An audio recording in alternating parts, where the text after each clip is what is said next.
So அதுதாங்க. அதாவது அந்த பேர்லங்காவுன்ற கோவிலில் வந்துட்டு சிவன் தெரியாத ஒரு விஷயம் வந்து என் கண்ணுக்கு தெரிஞ்சது. ரொம்ப ஹாப்பி. அதை கன்ஃபார்ம் பண்ணுறதுக்காக பூசாரி கிட்ட போகிறேன். பூசாரியும் வந்து ஆமாம் உங்களுக்கு எப்படி தெரிஞ்சுது, யாருக்கும் தெரியாதே அப்படின்னு. இல்லை தெரிஞ்சுது, அதனால தான் கேட்டேன் அப்படின்னு. அதுக்கப்புறம் அங்கேருந்து கிளம்புறோம். ரொம்ப ப்ளசண்ட்டான ஒரு கோவில் அது.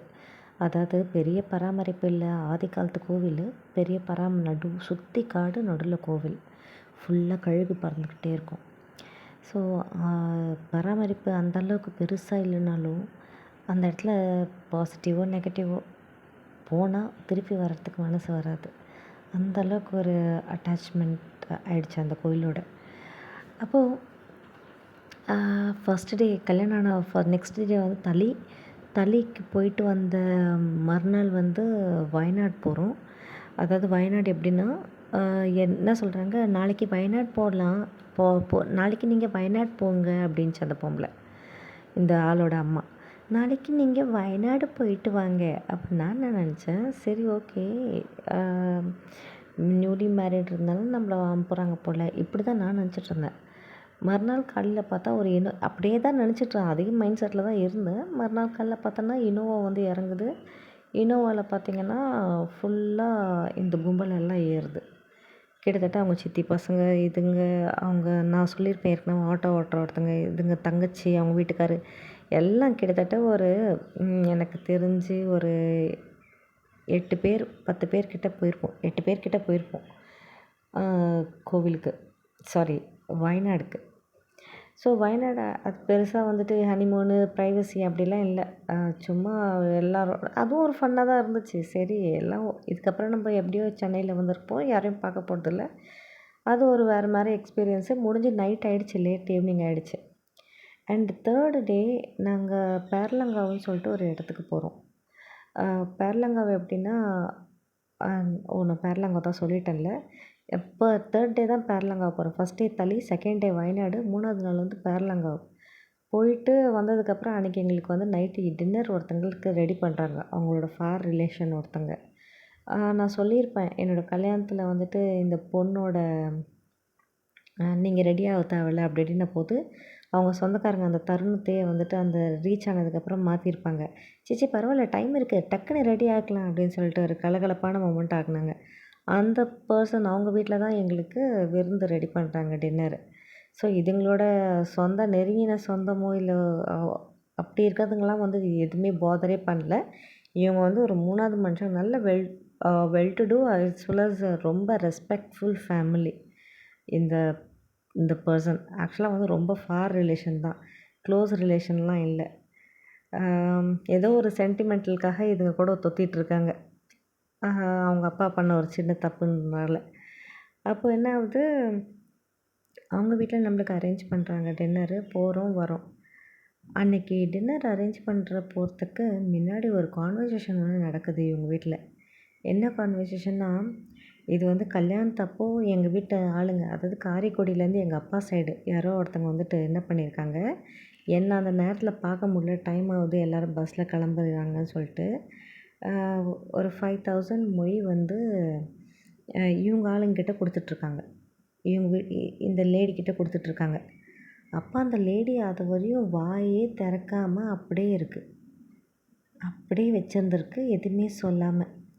3வது நாளுக்கு அப்புறம் 3வது நாள் யோசனை அந்த பொம்பளைக்கு கொடுக்கலாமா வேணாமாங்கிற யோசனை, கொடுக்குற மனசு இல்லை அந்த பொம்பளைக்கு. 5,000 ரூபா கொடுத்துருக்காங்களே அப்படின்னு சொல்லிட்டு. ரொம்ப ஒரு மாதிரியான ஃபேமிலிங்க அது. ரொம்ப சீப்பாக இருக்கும் அதுங்களோட, அருவருப்பாக இருக்குது சொல்கிறதுக்கே. அப்போது அவங்க என்ன பண்ணுங்க, அந்த பொம்பளைக்கு கொடுக்கறதுக்கு மனசு இல்லாமல், சரி இதை வந்து இப்போ வீட்டுக்கு இப்போ ஒரு பக்கம் தெரியும், நான் இப்போ சென்னைக்கு வந்துட்டேன், கண்டிப்பாக இந்த பையன்கிட்ட அதை பற்றின டிஸ்கஷன்லாம் இருக்கும். அந்த பையன் வந்துட்டு சும்மா கொடுத்துருங்க அப்படின்னு அந்த பையன் சொல்கிறதுனால, இது மாதிரி அந்த 4 பேர் முன்னாடி சபையில் இது மாதிரி அது ஓப்பன் டாக் வந்திருக்கோம். 3வது நாள் ஏங்க ரூ. 1க்கே அலையிற கேஸுங்க, கீழே ரூ. 1 கிடச்சா கூட ஓடி போய் நாக்க தொங்க போட்டுன்னு எடுக்கிற கேஸுங்க இதுங்கெல்லாம். நான் பார்த்ததுக்கு அப்புறமேட்டு எனக்கு சீனான சம்பவம் நிறைய இருக்குது. அப்போது எல்லோரும் உட்காந்துட்ருக்கோம். யாரோ 5000 கொடுத்தாங்க, உங்கள் ஃபேமிலி சைடாக மொய் கவரில் பேர் எழுதியிருக்கு ஆக்சுவலாக. ஓகேங்களா? தமிழில் எழுதியிருக்கு. உங்கள் சைடா எங்கள் சைடான்னு தெரியல. இத்தனைக்கும் சொல்லி கொடுத்துருக்காங்க. இது நான் வந்து இங்கே வந்ததுக்கப்புறம் தான் கன்ஃபார்ம் பண்ணேன் எங்கள் அப்பாட்ட. இந்த விஷயம்லாம் சொன்னதுக்கப்புறமேட்டு எங்களோட பெரியப்பா அது கொடுத்தது. காரைக்குடியில் பள்ளத்தூரில் இருக்காங்க ஒருத்தங்க, அவங்க கொடுத்தது அது. இந்த பொம்பளை கிட்ட தான் கொடுத்தான்னு அவங்களும் சொல்கிறாங்க வேறு தெளிவாக. யாருன்னு தெரியல, உங்கள் ஆளுங்களா எங்கள் ஆளுங்களான்னு. அதுக்கு உடனே இவன் தங்கச்சி சொல்லுது. இந்த வேர்டு இதே டோனில் தான், இப்போ நான் சொல்ல போகிற டோன்லேயே தான் சொல்லிச்சு. ஐயோ அது நம்ம சைடாக இருக்கணும், 5000. ஆமாம், நம்ம சைடில் யார் 5000 கொடுக்க போகிறதுங்க அப்படின்னும் சொல்லுது. ஓ சச்ச, என்ன சொல்கிறது, கேடுகட்ட எச்ச. ஐயோ நம்ம சைடாக இருக்கணும் அப்படின்னு சொல்லிட்டு ஏன் முன்னாடியே சொல்லுது. எவ்வளோ அசிங்கம். உடம்புக்குள்ளே நான் போட்டிருக்க பாவாடையை கூட உருவி கட்டுற ஆளுங்க இதுங்க. வெக்கமே இல்லாமல். ஆக்சுவலாக நிறைய சொல்லியிருந்தேன்ல, ஒரு விஷயம் சொல்ல மறந்துட்டேன் பாருங்களேன். இந்த பொண்ணோட கல்யாணத்தில் உருவி இந்த பாவாடையை கூட உருவி போட்டுக்கோன்னு சொன்னோடனே தான் எனக்கு அது ஞாபகம் வருது. இந்த பொண்ணோட கல்யாணத்துக்கு நான் வந்திருந்தேன் பார்த்தீங்களா, சென்னையிலேருந்து. இதுக்கு மேக்கப்லாம் பண்ணணும் அப்படின்னு சொல்லிப்போ, ஸோ எல்லாமே போட்டதுக்கப்புறம் எனக்கு வந்து செகண்ட் ஸ்டட் ஒன்று நான் குத்திருந்தேன். அந்த செகண்ட் ஸ்டட்டில் வந்துட்டு ஒரு சின்ன ரிங்கு போட்டிருப்பேன். அந்த ரிங்கு எவ்வளோன்னா 1 கிராம் கூட இல்லை, ஜஸ்ட்டு ஒரு 300-400 மில்லி தான் அது. 2 காதுலேயும் ஒரு ப்ளெயின் ரிங்கு ஒன்று போட்டிருப்பேன், குட்டி குட்டி மைனூட்டான ஸ்டோன் வச்சுட்டு. ஸோ அந்த 1 mmக்கு ஒரு ஸ்டோன் வச்சு போட்டிருப்பேன் 2 இதுலேயும். அந்த பொண்ணுக்கும் செகண்ட் ஸ்டட்டு இருக்குது, காது குத்திருக்கு மேலே. ஆனால் அந்த பொண்ணு வந்து அதில் கம்பல் வந்து டூப்ளிகேட் போடும். இந்த 5 ரூபாலாம் இருக்கும் பார்த்தீங்களா, 2 ரூபா 5 ரூபான்னு குட்டி குட்டி கம்பல்கள்லாம் இருக்கும். இங்கே நம்ம சென்னையில் கிடைக்கும், டி நகர்லலாம். ஒரே ஒரு சிங்கிள் ஸ்டோன் வச்சு அதை போட்டுட்டு உட்காந்துட்ருக்கோம் அந்த பொண்ணு. அப்போ அந்த பொண்ணு எல்லாம் ட்ரெஸ்ஸிங் எல்லாம் முடித்த உடனே அது என்கிட்ட கேட்டுச்சு, எல்லாம் கோல்டு, இந்த ஸ்டட்டு தான் வந்து எனக்கு அசிங்கமாக இருக்குது, உங்களது கொடுக்குறீங்களா, நான் கல்யாணம் முடிச்சுட்டு தரேன்னு. நல்லா கேட்டுக்கோங்க, கல்யாணம் முடிச்சுட்டு தந்துடுறேன், கொடுக்குறீங்களான்னு கேட்டுச்சுங்க. வெறும் ஒரு 200-300 மில்லி அந்த கம்பலை. நான் அப்போ தான் காதே குத்துறேன் ஆக்சுவலாக. கரெக்டாக குத்தி 2 வாரமா, இல்லை 2 வாரம் இல்லை, 1 மாதம் ஆக போகுது. 1 மாதமாக அந்த ரிங்கை போட்டுட்ருக்கேன். நான் குத்தும் போதே அந்த ரிங்கோட தான் எனக்கு இது பண்ணி விட்டாங்க. செம்பு மாதிரியே இருக்குங்க, ரொம்ப லைட்டாக. ஓகேங்களா? ஃபஸ்ட்டு ஒரு 1 வீக் மட்டும் குச்சி போட்டுட்டு இந்த ரிங்கு போடுறதுக்காகவே அந்த ஓட்டை போட்டது. அப்போ அது என்ன பண்ணுச்சு, கல்யாணம் முடிஞ்ச உடனே தந்துடுறேன்னு சொல்லிட்டு வாங்கிச்சு பாருங்கள். அதை கழட்டிட்டேன். கழட்டின உடனே நீங்கள் வேணால் இது போட்டுக்கோங்களேன், அந்த ஹோல் வந்து ரொம்ப ஃப்ரெஷ்ஷாக இருக்குல்ல, அது அலைஞ்சிட போகுது அப்படின்னு. நான் சொன்னேன், இல்லை எனக்கு செட் ஆகாது டூப்ளிகேட்டு. நிஜமாகவே எனக்கு டூப்ளிகேட் செட் ஆகாதுங்க, ரொம்ப டூப்ளிகேட். இப்போல்லாம் செட் ஆகுது. ஒரு காலத்துலலாம் டூப்ளிகேட் போட்டேன்னா எனக்கு காதில் புண்ணாயிட்டே இருக்கும். அதை கழட்டி கோல்டு போட்டால் தான், சின்ன வயசில் நான் ஸ்கூல் படிக்கிற டைம்ஸ்லலாம் சொல்கிறேன். ஸ்கூல் படிக்கிற டைம்ஸில் எந்த ஒரு கோல்டும் இருக்காது உடம்புல, ஒரு மொட்டு கம்பல் மட்டும் கோல்டு இருந்துச்சு. அந்த ஸ்கூலுக்கு ரெகுலராக போட்டு எங்கள் பாட்டி வாங்கி கொடுத்தது. ஸோ அதை கழட்டிட்டு எங்கள் அக்காங்கெல்லாம் வந்து இந்த டான்ஸுக்கு அதுக்கு இதுக்குன்னு கலர் கலராக கம்பல்லாம் வாங்குவாளுங்க. அதை வாங்கி அதை பார்க்கும்போது நம்மளுக்கும் போடணுன்னு ஆசையாக இருக்கும்னு சொல்லிட்டு இதை கழட்டி நான் அதை போட்டேன்னா எனக்கு இம்மீடியட்டாக அது வந்து காட்டும், ஒரு 2-3 நாள்லேயே காது புண்ணாகும். அப்புறம் சரின்னு சொல்லிட்டு இந்த பொண்ணுக்கிட்ட, இல்லை வேண்டாம் பரவாயில்ல அப்படின்னு சொல்லிட்டு கழட்டி கொடுக்குறேன். அதுவும் போட்டுருச்சு. போட்டதுக்கப்புறம் அது நான் அதோட இதெல்லாம் மற்ற விஷயங்கள்லாம் அப்புறம் சொல்கிறேன். எப்போ கொடுத்துச்சிங்கிற ரிட்டன் எப்போ வந்துச்சுன்றதை மட்டும் சொல்கிறேன். 2012 வாங்கின கம்பலை 2017 சாரி 16 2015-16 2016ல் சண்டை போட்டு பயங்கரமான சண்டையாகிடுச்சு. ஏன்னா வாழ வீட்டில் என்ன, அந்த வீட்டில் வாழவே வீட்டில் என்னதுங்க. 2016 இல்லைங்க, 17ங்க. என்னங்க 2015 பிறக்குறான் குழந்த. 2016 வரையும் நான் வாழ வீட்டில். கரெக்டு 2016 தான். 2016 வந்துட்டு என்னோடய திங்ஸ் எல்லாம் ரிட்டன் வரும்போது அப்போ நான் சொன்னேன், "வெக்கமா இல்ல? ஒரு கம்பள கூட புடுங்கி அமுச்சு விட்டியேடி நீ! இதுவரைக்கும் இதோ தந்துடுறேன்னு சொல்லிட்டு, கல்யாணம் முடிஞ்சு தந்துடுறேன்னு." அப்படியே கிழிச்சிட்ட குடுத்து, வெக்கம் கெட்ட நாயே! இன்னும் போட்டுட்ருக்கியே அத.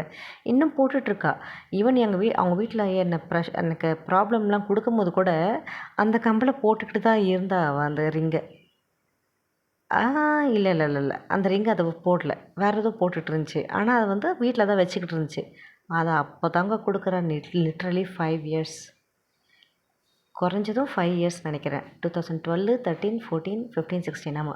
5 இயர்ஸ் கழிச்சு எனக்கு ரிட்டர்ன் வருது அது. அது கேட்டதுக்கப்புறம். அப்போ என்ன சொல்லிட்டுருந்தேன்? இந்த பைசா எங்க ஃபேமிலி சைட்லேருந்து வந்துச்சுன்னா நல்லா இருக்கும் 5000க்காக. அதுக்கப்புறமேட்டு ஆம் நான் எங்க அப்பாட்ட இல்ல, இல்ல நான் என்ன சொன்னேன், பேர் அதில ஏற்கனவே பேர் இல்லையான்னு. அப்புறம் பேர் போட்டிருக்கு. இல்ல இதுங்களுக்கு நிஜமாலே அத திருடணும்னு நெனச்சதுங்கன்னா, அட்லீஸ்ட் வேற கவர்ல கூட போட்டு பேர் இல்ல, யாருதுன்னு தெரிலன்னு சொல்லியிருக்கலாம். ஆனா இதுங்களுக்கு இன்னொரு பக்கம் பயம். என்னன்னா, நான் போய் சொல்லிட்டு அது அசிங்கமாயிடுச்சுன்னா, அதனால வச்சிருக்கோங்க. ஏன்னா எங்க பெரியப்பா வந்துட்டு அடையாளத்தோட சொல்ட்டேன்னா, இது மாரி அவங்க அம்மா அந்த பொம்பள கிட்ட தான் குடுத்தேன்னு சொல்லிட்டாங்கன்னா அடையாளத்தோட. அதனால இதுங்க என்ன பண்ணுச்சுங்க, குடுக்கலாமா வேணாமான்னு, குடுக்கலாமா வேணாவா, ஆட்டைய போடலாமான்னு யோசிச்சு சரி 3வது நாள் சும்மா ஒரு பிட்ட போட்டு பார்க்கலாம். வச்சுக்கோங்கன்னு சொல்லுதா, இல்ல குடுங்கன்னு சொல்லுதான்னு கேட்கலான்னு. என்கிட்ட 5 பைசா இல்ல. நான் ஓகே, ஓகே. Thank you. நான் இது எங்க அப்பாட்ட குடுத்துட்றேன்னு சொல்லிட்டு வாங்கிட்டேன் நானு. சீரியஸா எங்க அப்பாட்ட நான் குடுத்துட்றேன். நெறைய செலவு பண்ணியிருக்காரு அப்படின்னு சொல்லிட்டு தான் நான் அதுக்கு வாங்கினேன். ஆனா கடைசியில அது ஃபேமிலி சொல்கிறேங்க. வாங்கிட்டேன்னா, வாங்கிட்டதுக்கு அப்புறமேட்டு அதில பேர் போட்டிருக்கு. ஓ! இது எங்க அப்பா சைடு தான் ஊர்லேருந்து அப்படின்னு.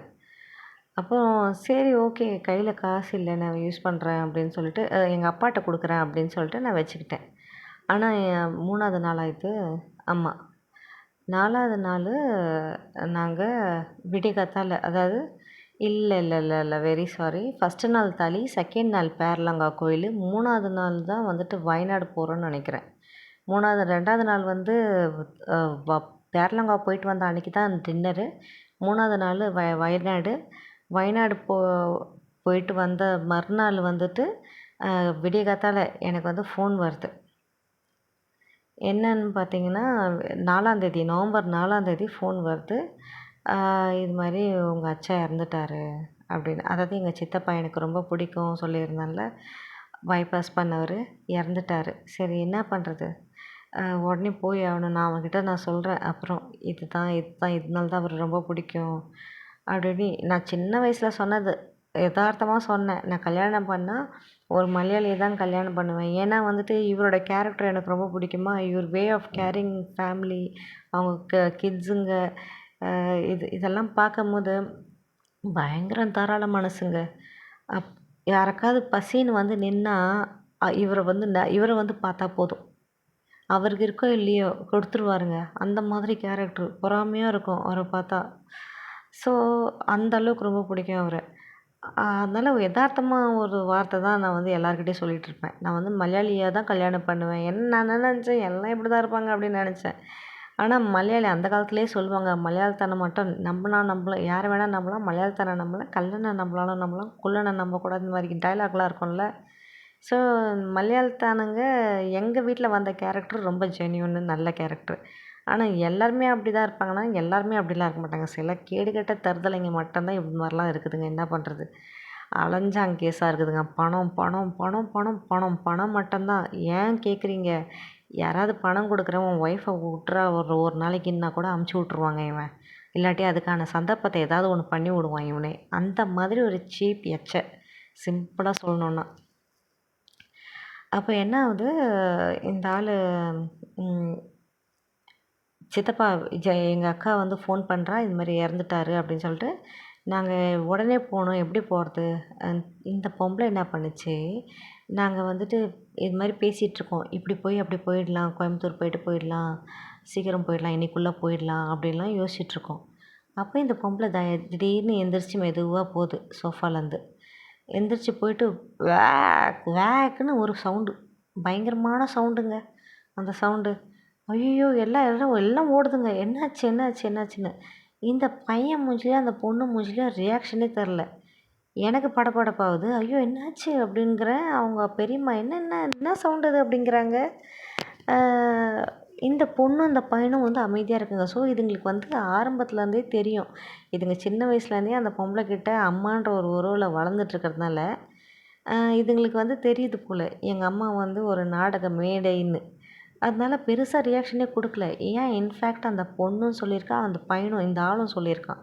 அவங்க அம்மா வந்து ஒரு கேடின்ற மாரி சொல்லியிருக்குதுங்க. அது எந்த சிச்சுவேஷனு, எந்த தருணத்துலன்றத நானு அதான் எந்த சிச்சுவேஷன்ல என்ன விஷயத்த டீட்டெயிலா நான் சொல்றேன். எதுவுமே வந்து டினைட் பண்ண முடியாது. இல்லன்னு அதுங்க அடிச்சு சொல்லவே முடியாது. மேல கடவுள்னு ஒருத்தர் இருக்கார்ல பார்த்துக்கலாம்.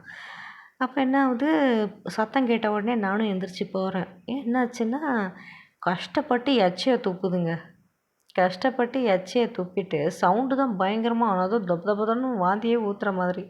பார்த்தோன்னா, கஷ்டப்பட்டு எச்சைய ஒரு என்ன சொல்றது, நம்ம கால் கட்டை விரல் சைஸுக்கு எச்சைய கஷ்டப்பட்டு துப்பிட்டு, என்னன்னு தெரியல வாந்தி வாந்தியா வருது. எங்க அங்க வாந்தி இருக்கு? வாந்தியே காணோம். ஐயோ! பட்ட பகல்ல காலங்காத்தால போய் ப்பா! வாந்தியா வருது, தலைலாம் வலிக்குது, நான் வரல, நீங்க போயிட்டு வாங்க.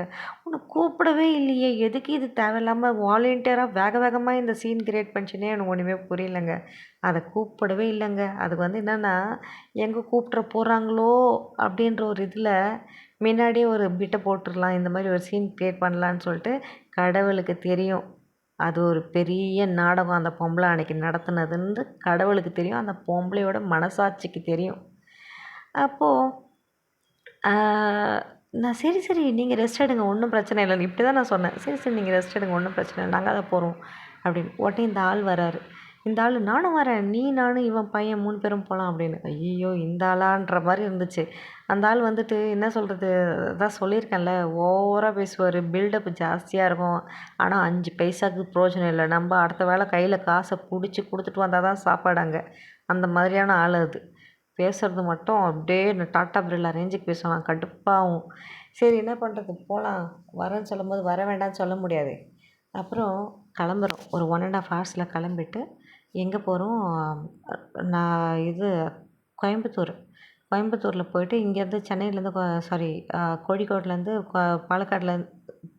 கோழிக்கோட்லேருந்து பாலக்காடு போகிறோம். பாலக்காட்லேருந்து கோயம்புத்தூர் போகிறோம். கோயம்புத்தூர்லேருந்து எதனா ட்ரெயின் பஸ் எதனா கிடைக்கும்னு பார்த்தா அப்படியே ஈவினிங்கு நைட்டுன்னு ஆகிடுச்சி. அது வேறு வேலையே இல்லை, கிடைக்கல. அப்புறம் என்ன பண்ணுறோம், பஸ்ஸா ட்ரெயினா எனக்கு இப்போ கூட ஞாபகம் இல்லை சரியா. ஆனால் ஏதோ ஒரு மோட் ஆஃப் டிரான்ஸ்போர்ட். இங்கே என்ன ஆச்சுன்னா, இந்த காசு கொடுத்துச்சு பார்த்தீங்களா, எங்கள் சொந்தக்காரங்க கொடுத்தாங்கன்னு 3வது நாள், அந்த 4வது நாளோ, அந்த காசு தாங்க டிக்கெட்லேருந்து போகிற வழியில் சாப்பிட்றதுலேருந்து எல்லாத்துக்கும் உதவுச்சு. 5 பைசாவுக்கு பிரயோஜனம் இல்லாத நாய்ங்கன்னு இப்போ தெரியுதுங்களா? மூச்சை பிடிச்சி நான் இவ்வளோ தூரம் நான் சொல்கிறேனே. எல்லாமே அந்த காசில் தான் ஓடுது. அப்புறம் சென்னையில் வந்துட்டு சென்னை ரயில்வே ஸ்டேஷன்லேருந்து நான் என்ன சொல்கிறேன், டாக்ஸி எடுக்கலாம் அப்படிங்கிறேன். இந்த ஆள் என்ன சொல்கிறாரு, டாக்ஸிலாம் வேணாம், பயங்கரமாக ரொம்ப காசு ஆகும், ஹெவி ஆகும் அப்படின்னு. நான் தான் கொடுக்க போகிறேன் எப்படியோ. இங்கே வந்து வெறுப்பேற்றின்னு இருக்கோங்க. வேணாம் வேணாம் நம்ம ட்ரெயின்லேயே போயிடலான்னு. சரின்னு சொல்லிட்டு ட்ரெயினில் போய் டிக்கெட் எடுக்கிறதுக்கு க்யூவில் நிற்கிறேன். நான் கல்யாணம் பண்ணது ஒரு பொம்பளை, அதாவது என் விஷயத்தில் அவன் பொம்பளை அப்படின்ற ஒரு இதுவை தான் என்னால் ஸ்டேட்மெண்ட் தான் இப்போ இங்கே கொடுக்க முடியும். ஏன் சொல்லுங்கள், எந்த ஒரு விஷயமா லோன் எடுக்கிறதா இருந்தாலும் சரி, அவன் குடும்ப கஷ்டமாக இருந்தாலும் சரி, அவனுக்கு ஏதாவது ஒன்றுனாலும் சரி, எல்லாத்துக்கும் நான் தாங்க. ஏதாவது ஒரு விஷயம் வாங்கணும் பண்ணணுன்னா கூட நான் தாங்க. வீடு பார்க்கணுன்னாலும் நான் தான். வீட்டில் பொருள் வாங்கி போடணுன்னாலும் நான் தான். மளிகை சாமான் வாங்கணுன்னாலும் நான். இவன் என்ன பண்ணுவான் அப்படின்னு கேட்டிங்கன்னா, யூடியூப் நல்லா பார்ப்பான். ஸோ ஓப்பனாக சொல்லணுன்னா யூடியூப் நல்லா பார்ப்பான். 24 மணி நேரம் பார்க்க சொல்லுவேன், கண்டினியூஸாக சோறு தண்ணி இல்லாமல் பார்ப்பான். ஆனால் யூடியூப் மட்டும் பார்ப்பானான்னா ஆஹா. அதில் அதான் ஆளுங்க முன்னாடி நியூஸ் பார்ப்பான் யூடியூப் வியூவில். ஆளுங்க அப்படி இப்படின்னு போகிறாங்கன்னா சர்ரு சர்ரு சர்ருன்னு டக்கு டக்கு டக்குன்னு மூவ் பண்ணுவான் பேஜஸ் ஒன்னொன்றையும். ஹிடன் பேஜஸ் எல்லாம் எடுத்து வியூ பண்ணுறதுக்கு அந்த சேம் டைமில் மீன் டைமில் மெசேஜ் போட்டு எதையாவது ஆன்லைனில் வர்றதுங்களெல்லாம் கூடலாம் சேட் பண்ணுறது. இதெல்லாம் தெரியாமையே வந்து ஸ்கூல் டைம்ஸ்லேருந்து சில கோஷ்டிங்க இதுங்க கூட வந்து நண்பன் சொல்லி பழகிட்டு அசிங்கம். அப்புறம் என்ன ஆகுது, என்ன சொல்லிட்டுருந்தேன், ரயில்வே ஸ்டேஷனில் வந்து நான் ட்ரெயினில் இந்த ஆள் வந்து இவன் நிற்கிறான், இவங்க அப்பா நிற்கிறான். நான் வந்து க்யூவில் நிற்கிறேன். பெரிய க்யூங்க. ஏன்னா அன்னைக்கு தெரில வீக் டேஸ் தான். ஆனால் பயங்கர க்யூ. அவ்வளோ நேரம் க்யூவில் நின்னப்போ கிட்ட போகும்போது, "டிக்கெட்லாம் எடுக்காத, எனக்கு எடுக்காத, எனக்கு அந்த சீனியர் சிட்டிசன் பாஸ் இருக்குது." தப்பு தப்பு தப்பு தப்பான்னு ஏதோ சொல்கிறான் அந்த ஆள். எனக்கும் ஒன்றும் புரியல. என்ன இல்லை இல்லை, ஐல் tell you don't take ticket. 2 பேருக்கு மட்டும். அப்போ வந்து ரூ. 7 நினைக்கிறேன். Central to Avadi. எனக்கு தெரிஞ்சு ரூ. 7 மாதிரி தான் ஞாபகம் இருக்குது. ஒரு ரூ. 7 ரூ. 10 என்ன போயிடுச்சு. டிக்கெட்டை எடுக்காத, காசை வேஸ்ட் பண்ணாதங்கிறான். ஐயோ! எனக்கு ஒன்றுமே புரியல. நான் I'll tell you I have the pass senior citizen அப்படி இப்படிங்கிறான்னு ஏதோ சொல்கிறாரு. ஏதோ இருக்குது போல். சரி 2 டிக்கெட் மட்டும் கொடுங்கன்னு சொல்லிட்டு 2 டிக்கெட் வாங்கிட்டு நானும் வந்துட்டேன். என்ன சீனியர் சிட்டிசன் பாஸு, என்ன ஒன்றுமே புரியல எனக்குன்றேன்.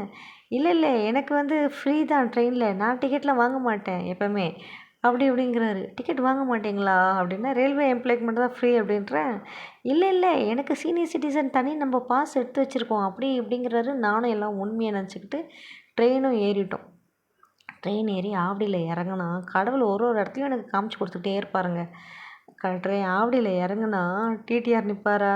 சரி நானும் தைரியமாக வந்தேன். இந்த ஆள் ஒதுங்கிறத பார்த்த உடனே அவர் வந்து கை போட்டார், ஹோல்டான்ற மாதிரி. டிராஃபிக்கில் போகிற வண்டியை பிடிக்கிற மாதிரி.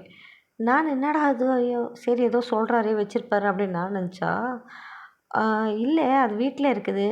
நான் வந்து வாய் அப்படியே பொய் ஃப்ளோவில் அடிச்சு விட்றாருங்க அந்த ஆள். எனக்கு இன்னும் ஞாபகம் இருக்குங்க. அந்த ஆள் வாயே பார்த்துட்டுருக்கேன். வெக்கமே வராதா அவங்களுக்கெல்லாம் அப்படின்ற மாதிரி. நான் வந்து ரயில்வேல இது என்னது ரயில்வேயா ஆர்மி ஏதோ ஒன்று சொன்னார். ரிட்டையர்டு. அந்த ஆளுக்கும் கவர்மெண்ட்டுக்கும் சம்மந்தம் இல்லை. அந்த ஆளுக்கும் ஒரு ப்ரைவேட் கம்பெனிக்கும் கூட சம்மந்தம் இல்லை. பெட்ரோல் பங்க்கு அங்கே இங்கேன்னு எங்கெங்கேயோ வேலை, கூலி வேலை. வருஷத்துக்கு ஒரு தடவை ஒரு மாதம் வேலைக்கு போவானா, வீட்டில் உட்காந்து மிச்சர் சாப்பிடுவானா. இதுதான் அந்த குடும்பமே உட்காந்து சொல்லியிருக்குது எனக்கு. Later on. அதுக்கு முன்னாடியே சொல்லியிருக்குதுங்க. பட் இப்படிப்பட்ட ஆள் வாயில் அப்படியே ஃப்ளோவில் தள்ளுறாரு. சார் இருக்கட்டும் சார், பாஸ் எங்க சார், நீங்கள் சீனியர் சிட்டிசன், கவர்மெண்ட் எம்ப்ளாயி ஸ்டாஃப்னா எடுங்க சார். அது இல்லாமல் ட்ராவல் பண்ணக்கூடாது சார், எம்ப்ளாயியாக இருந்தால் கூட அப்படின்னு சொல்லிட்டு சொல்கிறோமா. இல்லை இப்போ இல்லை, அது நாங்கள் ஒரு டெத்துக்கு வந்தோம் சார், அது உங்கள் விஷயம் அப்படி இப்படின்னு அந்த ஆள் கேட்க ஆரம்பிச்சிட்டார். நான் அப்புறமேட்டு என்ன பண்ணேன், சார் இல்லை டெத்துக்காக வந்தோம், எமர்ஜென்சியில் அவருக்கு எடுக்கலை, அவர் ஏதோ பாஸ் இருக்குன்னாரு, நானும் விட்டுட்டேன். ஃபைன் வேணால் கட்டிடுறோம் சார், ரொம்ப டைம் ஆகுது சார் அப்படின்னு. 500 கட்டுங்கன்னாரு. 500 கட்டிட்டு அங்கேருந்து கிளம்புறோம். ஆவடிக்கு போய்ட்டு செம்ம கடுப்பு. இந்த ஆள் இவன் திட்டுறான் என் மூஞ்ச பார்த்தோன்னே. அண்டர்ஸ்டாண்ட் பண்ணிக்கிட்டான். ஐயையோ நம்ம எச்சங்கன்றது ஒரு ஒரு நாளும் ப்ரூஃப் ஆகிட்டே இருக்குதே இந்த பொண்ணுக்குன்ற மாதிரி ஒரு மாதிரி பார்க்குறான் என்னை பார்த்துட்டோன்னே. நானும் பார்க்குறத பார்த்தோன்னே அந்த ஆளை கத்த ஆரம்பிச்சிட்டான். அப்போது அங்கேருந்து போய் நம்ம ஆவடியில் போனால், நம்ம இங்கேருந்து ஆட்டோவில் போயிடலாங்க அப்படின்னு நம்ம கொஞ்சம் ரூடாகவே பேசினேன். எனக்கு பிடிக்கல, எனக்கு கோவம் வந்துச்சு, எனக்கு அசிங்கமாக போச்சு. எனக்கு என் குடும்பத்தில் கூட எதுவுமே இல்லைன்னா கூட இந்த மாதிரி அல்பத்தனமான வேலைகள்லாம் பண்ண மாட்டாங்கங்க. ஓசியில் ஓபி அடிக்கிறது, ஓசியிலேயே நோன்பு கும்பிட்றது, அந்த மாதிரிலாம் இருக்காதுங்க இதுங்க. அப்போது நம்ம அங்கே போய் ஆட்டோவில் போய் இறங்கினோடனே டெத் வீடா. சரி அன்றைக்கி ஈவினிங்கே எடுத்துட்டாங்க. ஏன்னா நிறைய சர்ஜரி அது இதுன்னெலாம் இருக்குல்ல. ஸோ அது தாங்காதுன்னு சொல்லிட்டு அன்றைக்கி ஈவினிங் எடுத்துட்டாங்க. எங்களோட வழக்கம் வந்து எடுத்து முடித்தோடனே எல்லோரையும் லைனாக உட்கார வச்சு தண்ணி ஊற்றுவாங்க குடத்துல. அப்போ தண்ணி ஊற்றி ட்ரெஸ் எல்லாம் சேஞ்ச் பண்ணிவிட்டு அங்கேருந்து நேராக நம்மளுக்கு தான் அங்கே வீடு இருக்கே அண்ணனூரில், எல்லாமே ரெடியாக குடும்பம் நடத்தணும் டைரெக்டாக போயிட்டு, அவ்வளோதானே அப்படின்னு சொல்லிட்டு நம்ம அங்கே போயிட்டோம். அப்போ அந்த ஆள் என்ன பண்ணுறாரு, அங்கே ஒரு நாள் வந்து ஒரு நாள் ஸ்டே பண்ணாலே நான் அன்றைக்கி கிளம்பினாலே எனக்கு சரியாக ஞாபகம் இல்லை. இல்லை அன்றைக்கே தான் அந்த ஆள் கிளம்புறாருன்னு நினைக்கிறேன். இல்லை நான் கேரளாவுக்கு போகிறேன், எனக்கு ட்ரெயினில் நான் ட்ராவல் பண்ணி நான் கிளம்பிடுறேன், அதுதான் கரெக்டாக இருக்கும் அப்படிங்கிற மாதிரி அந்த ஆள் வந்துட்டு பேசுகிறாரு. நாங்களும் சரின்றோம். ஒரு நாள் தங்கினாரா இல்லை அன்றைக்கி கிளம்புனாரா எனக்கு இன்னும் ஞாபகம் இல்லை. பட் கேரளாவுக்கு அந்த ஆள் போயாச்சு. நாங்கள் 2 பேர் தான் இந்த வீட்டுக்கு வரோம்.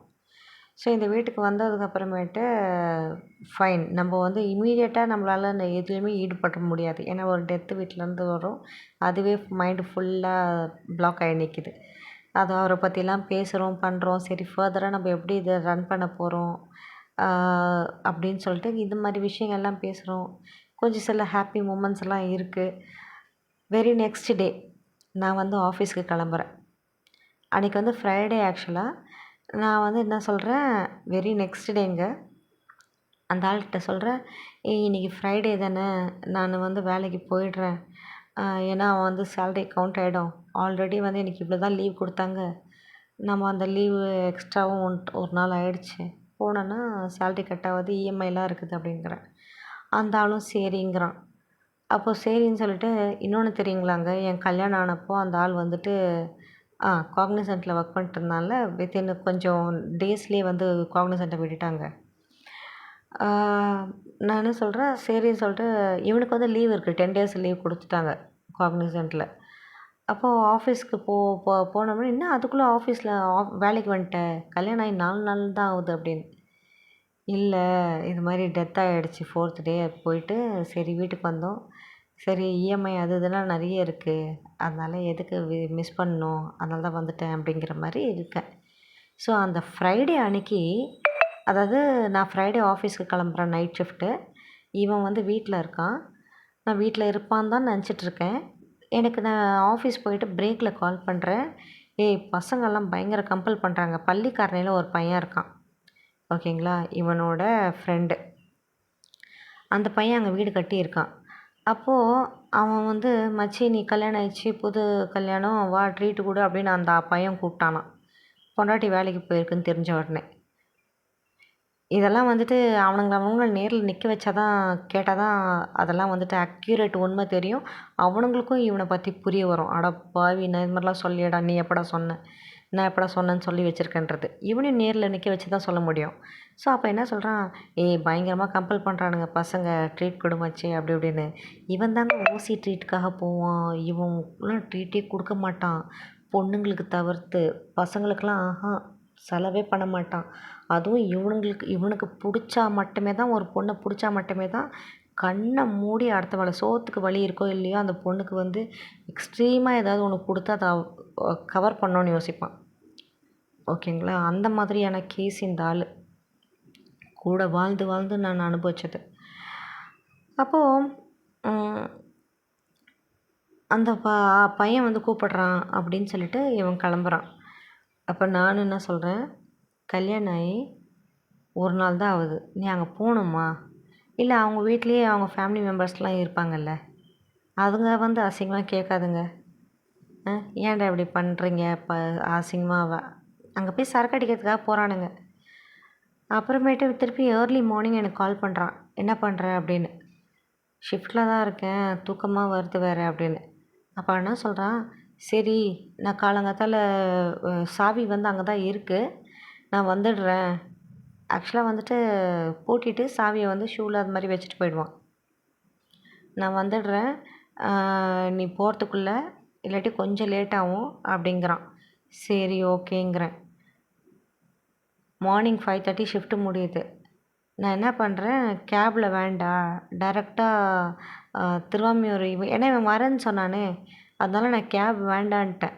வேண்டாம், ஏன்னா இப்போது இங்கே தான் இருக்காங்க, வருவாங்க, நான் அவங்க கூட சேர்ந்து போயிடுறேன் அப்படிங்கிற மாதிரி. ஆப்போசிட்டில் railway station, Thiruvanmiyur railway station.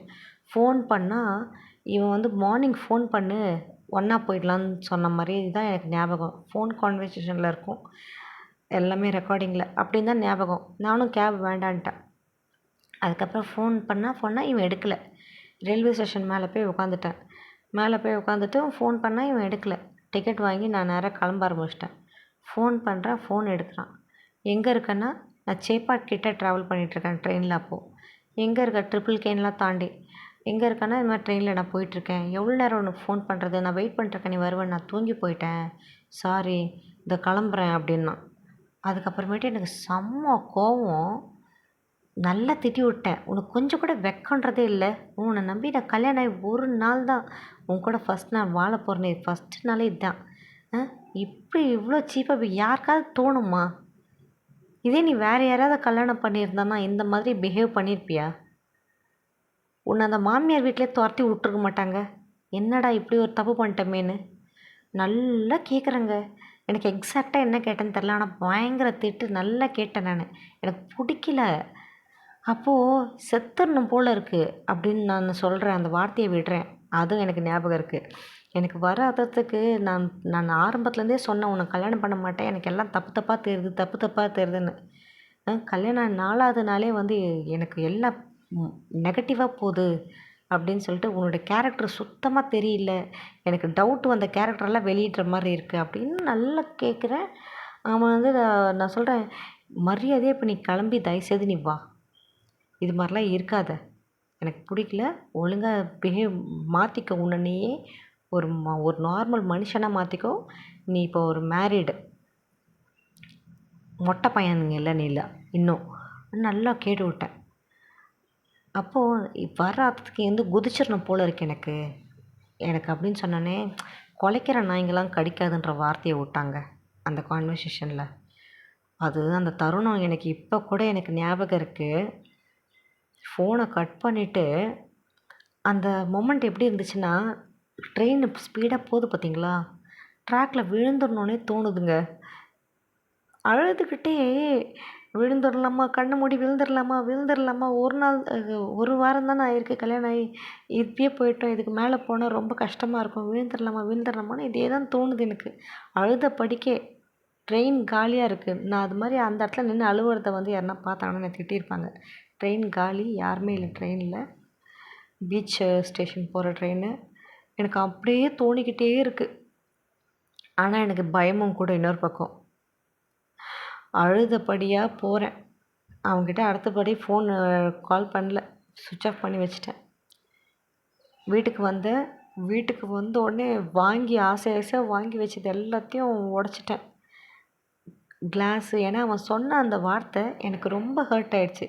குலைக்கிற நாய்ங்கெல்லாம் கடிக்காது, உழுந்து சாவுன்னா பாருங்கள். அந்த நாள் அதனால அதான் அந்த 1 வீக் ஆஃப் மேரேஜில் உழுந்து சாவுன்னு அது எனக்கு ரிப்பீட்டடாக ஒழிச்சிக்கிட்டே இருக்கு.